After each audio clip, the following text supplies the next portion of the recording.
Hello class, good morning. Hindi व्याकरण में हम इन दिनों में पाठ 11 शब्द रचना का अध्ययन कर रहे हैं। शब्द रचना में हमने पहले उपसर्ग का अध्ययन किया। आपने जाना कि उपसर्ग वे शब्द हैं जो मूल शब्द से पहले लग करके नए शब्दों का निर्माण करते हैं। एक बार फिर से बताऊं, जैसे उपसर्ग के बारे में कि मान लो कोई कार शब्द था, उससे पहले हमने बे प्लस कर दिया तो हमारे सामने उपसर्ग के द्वारा बे उपसर्ग के द्वारा शब्द बन गया था बेकार। उसके बाद में हमने जानकारी ली प्रत्यय की कि प्रत्यय वे शब्द हैं जो मूल शब्दों के बाद में लग करके और नए शब्दों का निर्माण करते हैं। जैसे एक वर्ड था, मान लो समाज, उसमें एक प्रत्यय लगाया, बाद में लगाया ना तो बन जाएगा सामाजिक। ठीक है। धर्म में एक लगाएंगे तो धार्मिक, यानी कि प्रत्यय हमेशा मूल शब्द के बाद में लगते हैं और उपसर्ग हमेशा मूल शब्द से पहले लग करके नए शब्दों का निर्माण करते हैं। लेकिन दोनों का ही कार्य एक ही है। उपसर्ग और मूल शब्द दोनों का कार्य एक ही है, नए शब्दों की रचना करना, नए शब्दों का निर्माण करना। उसके बाद में हमने प्रत्यय के भेद पढ़े, कृत प्रत्यय और तद्धित प्रत्यय। कृत प्रत्यय के हमने कल शब्दों का अध्ययन किया था कि ये भी आपको बताया था कि कृत प्रत्यय वो है जो क्रिया के धातु में लगकर, क्रिया के धातु रूप में लगकर भाववाचक संज्ञा या विशेषण बनाते हैं। ठीक है ना, कि कृत प्रत्यय वो प्रत्यय हैं जो क्रिया के मूल धातु रूप में से जुड़कर भाववाचक संज्ञा या विशेषण बनाते हैं। जैसे मैंने आपको कहा था सज से आवट अगर प्रत्यय मिल गया तो सजावट। ठीक है ना, फेर में आ प्रत्यय मिला तो फेरा। ये सब हमने बताए थे। उसके बाद में अब हम करते हैं तद्धित प्रत्यय। आज हमारा दूसरा पार्ट है। पहला हम कृत प्रत्यय कर चुके हैं। ठीक है, उसका एक उदाहरण आपको बता देती हूँ। फिर भी कृत प्रत्यय में जैसे आ उपसर्ग लगाया, आ प्रत्यय लगाया, आ प्रत्यय से कौन कौन से बन गए थे? फेर में फेरा, घेरा, झगड़ा आदि, है ना। आवट, आवट से हमारे सज में सजावट, बन में बनावट,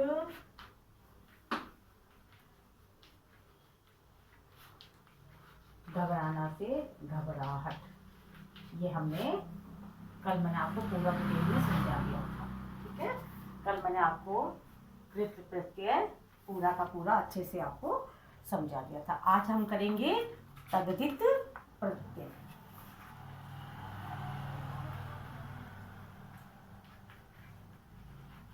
तद्धित प्रत्यय बच्चे इनको लिखते समय इसके अंदर वो नहीं लगाते हैं, हलंत नहीं लगाते हैं। हलंत जरूर लगाना है। हलंत के बिना आपका कृत प्रत्यय में तय के नीचे लगाना है, तद्धित में द के नीचे हलंत लगाना है। हलंत उन अक्षर के नीचे लगाए जाते हैं, उन वर्णों के नीचे लगाए जाते हैं जो स्वर रहित होते हैं।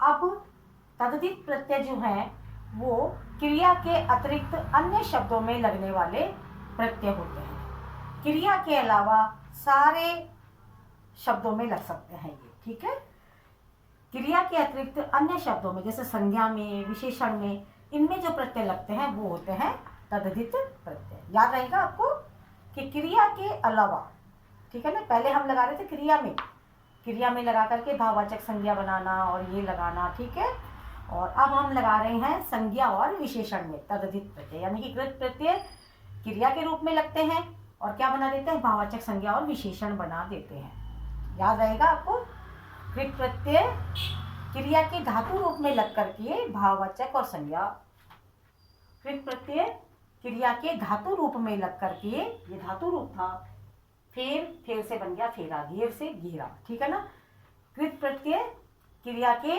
धातु रूप में लगकर भाववाचक संज्ञा या विशेषण बनाते हैं।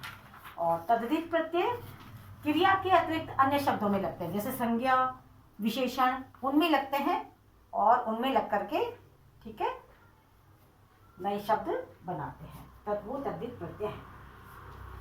अब जैसे हम लेंगे, मान लो हमारा वर्ड है आरा, आरा प्रत्यय से हम शब्द बनाते हैं, आरा प्रत्यय से। और हत्या एक शब्द होता है, हत्या, उससे बन जाएगा हत्यारा।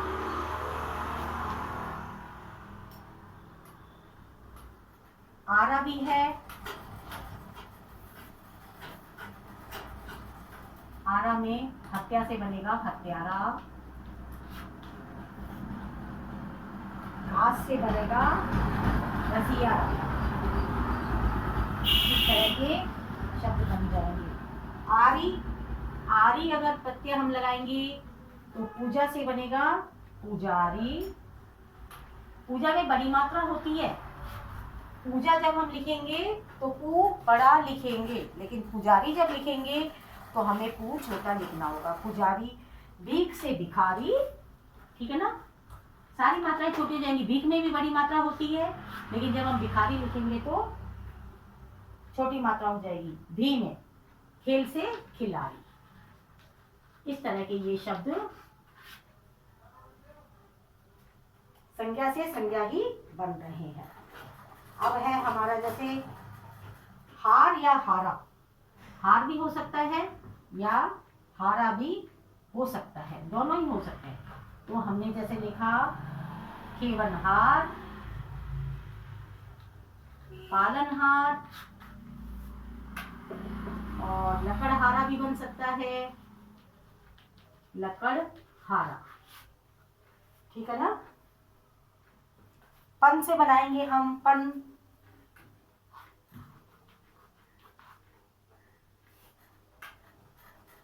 लड़कपन,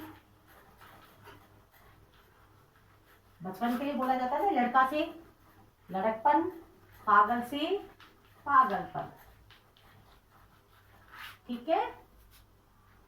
इया, इया प्रत्यय है, उससे हम अगर खाट है तो बन जाएगी खटिया। पता है आपको, अपने घरों में होती है ना। बेटी है तो बिटिया, बेटी से बिटिया, लोटा से लुटिया। इस तरह के शब्द बन जाएंगे। अब हम और भी शब्द देखते हैं।